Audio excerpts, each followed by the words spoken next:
سلام علیکم عزیزان. هاتمە وڵاتان بۆ باسکردنی بڕگەیەکی تر لەو بابەتەی کە داماناوە قسەی لەسەرکەین. ئەویش ئایا خودایەکەیە؟ ئێمە لە پێشوە سێ ئەگەرمان خستە ڕوو بۆ بوون. یەکەمیان ئایا گردون ئەزەلیە بۆمان دەرکەوت کەوانیە.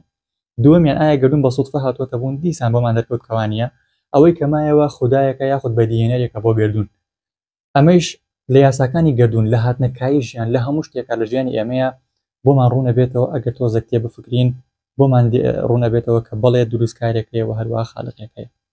یاساکان باسەکەین ئەمڕۆ بۆ نمونە یاسای یەکەمی نیوتن باس لە چیەکە ئەڵێ ئەگەر تەنێک لە وەستانە بێت یاخود لە جوڵەیە بێت هیچ هێزێکی دەرەکی کاری لێنەکە ئەوە ئەم هەر لەسەر بارەکەی خۆی بەردەوامە بێت و ئێمە پێشووتر بینیمان کە زانکان باسییان لەوە کرد گردون ئەزەلی نییە بەڵکو لە قۆناغێکە هاتۆتە بوون دەستی کردوتە بوون کەواتە چ شتێک وای کرد لەم قۆناغەدا گردون بێتە بوون وەکو باسەکەن 13.1 ملیار ساڵ پێش ئێستا کەواتە ئەبێ هێزێکە بێهێنا بێتێ بوون. هەروەها لە کتێبی ئۆنگۆرد سەیەکی ئەفلاتونمان بۆ ئەگوازێتەوە ئەڵێ چی بەپێی ئەفلاتون دوو شت هەیە مرۆڤ والی ئەکات ڕای ئەکێشێت بۆ بڕوابوون بە خودا. یەکەمیان هەبوونی ڕۆحە، دووەمیان هەبوونی جوڵەیەکی ڕێکخراوی نێوان ئەستێرەکانە لەژێر فەرمانی ئەو ئەقڵەی کە گردونی دروست کردووە. واتە دیسانەوە ئەفلاتونیش باس لەوە کات کە یاسا و ڕێسایەکەیە و ئەو یاسا و ڕێسایە ئەبێ ئەقلەکە بێ دروستی کردەوە بەڕێوەی بەرێ. هەروەها فەیلسوفی بریتانی ویلیام پێلی لە کتێبی A Natural Theology ئەڵێ چی ئەوە تەحریفی زمانەوانیە کەوا بڵێ یاسایەک هەر خۆی کارایە بۆ شتێک یاسا پێویستی بە کەسێکە دای بنێت پێشتر چونکە یاسا تەنها شتێکە کەوا دانەرەکەی لەسەر ڕێکات و یاسا هێزیش لە خۆ ئەگرێت چونکە ئەو سیستەمە هێزەکە دروستەکات بەپێی یاساکە و بەبێ دانەرێک و بەبێ هێز کە هەردووکیان جێگرن لە بوونی یاسادا ئەوە یاسا هیچ شتێک ناکات بگرە هەر هیچیش نییە.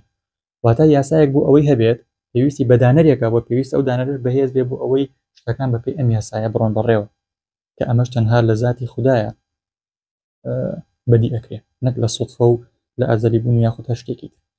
هەروەها ئەنیشتاین لە نامەیەکدا بۆ کەسایەتێک بە ناوی فلیس لە بابەتێکدا Independent Practice of the Basic ئەڵێ چی ئەوەی بەڕاستی شوێنکەوتەی زانست بێت بڕوا بەبوونی ڕۆحێک ئەکات لە یاساکانی گردوندا. ڕۆحێک گەورەتر لە ڕۆحی مرۆڤ ڕۆحێک فەرزی کردووە لەسەرمان بەهێزە کراوە بێفیزەکەمانەوە هەست بە سادەیی و بێفیزی ئەو بکەین و بەم ڕێگەیەش خوێنکار و شوێنکەوتەی زانست بەرەو هەستێکی دینی ئەبات جیاوازە لە دینداری کەسی سادە. واتە دیسانەوە ئەنیشتاین دان بەوەدا ئەنێت کەوا دروستکارێکەیە بۆ گردون زاتێکەیە دیزاینەرێکەیە بۆ گردون و ئەم یاسایانەی بەرپا کردووە کە گردون لەسەر ئەم یاسایانە بڕۆ. هەروەها فەیلسوفی بریتانی جۆن فۆستەر لە کتێبی The Divine Lawmaker ئەڵێ چی ڕێخستن و بێپچڕان لە سروشتدا هەر چۆنێک وەسفی ئەەکەی ئەتوانرێت پێناسە بکرێت بە عەقڵێکی ئیلاهی گەر تۆ حەقیقەتی بوونی یاسات قبول کرد کەواتە ئەبێ کەسێک هەبێت ئەو یاسایانەی فەرز کردی بێ لەسەر گردون چ شتێک بووە هۆی ڕوودانی ئەمە واتە چ شتێک بووە هۆی ڕوودانی بەدیهێنانی گردون مەسەلەن ئەگەر کۆمەڵێک یاسا نەبن ئەی ئەو یاسایانە غێر ئەبێ دانەرێکی هەبێت. لۆژیکیەن ئەوە ئەهێنەوەکەوە خاوەندینەکان ئەیڵێن ئەویش خودایەکە کە یاساکان دروست دەکات لە ڕێگەی فەرزکردنی ڕێخستن لەسەر دنیا وەک سیستەمێک. هەروەها زانای گردوناسی ئەمریکی ئالان ساندرز لە ڕۆژنامەی نیویۆرک تایمز لە ساڵی 1991دا قسەیەکی کردو ئەڵێ چی ئەبینم کەوا هەرگیز گونجاو نییە بڵێن ئەم سیستەمە یاخود یاسایە بەهۆی شپرزەییەوە هاتۆتە بوون بەڵکو ئەبێ مەبدەئێکی ڕێکخراوی هەبێ. بۆ من خوددا شتێکی ئاڵۆزە بەڵام تەفسیری موعجیزەی هات نەبوونە بۆچی شتێک هەیە لە باتی هیچ. ئەمە پرسیارێکە زۆربەی مولحیدەکان و ئەوانەی بێدینن بەدەستیەوە گیران بۆچی شتێک هەیە لە باتەوەی کە هیچ نەبێ وایە هیچ نەبوو بە حتمەن زاتێکەیە گردوونی دروست کردووە یاساکانی دروست کردووە کە گردون بە پێ یاسایانە بڕۆن ئەمەش مەبەست و مەبدەئێکی هەیە.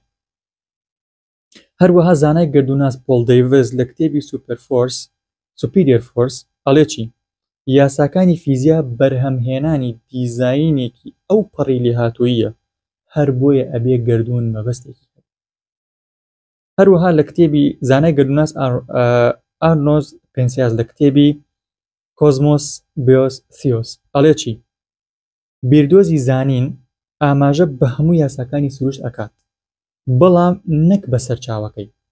واتە بیردۆزی زانین ئاماژە بە یاساکانی سروشت ئەکات ئەمە یاسایەکە ئەو یاسایە ئەو یاسایە ئەو یاسایە بەڵام ئاماژە بە سەرچاوەکەی ناکات بەدڵنیاییەوە ئەو یاسایانش بە سوسفە نەهاتونەتە بوون یاخود بە چانس. بەڵام پرسیاری بوونی یاساکان چییە لە سروشدا؟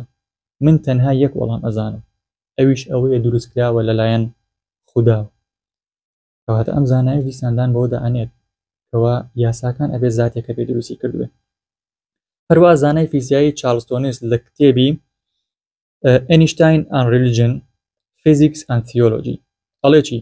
زانە فیزیایەکان بە دیوارێکی بەردینی شتەکان ئەکەون کە ئاوێنەدانەوەی زیرەکیەکە کەوا ئیش بە یاساکان ئەکات لە سروشدا. کەواتە زاتێکی دەرەکی عەقڵێکی دەرەکی ئیلاهی هەیە کەوا ئیش بە یاساکانی فیزیاکە لە سروشدا.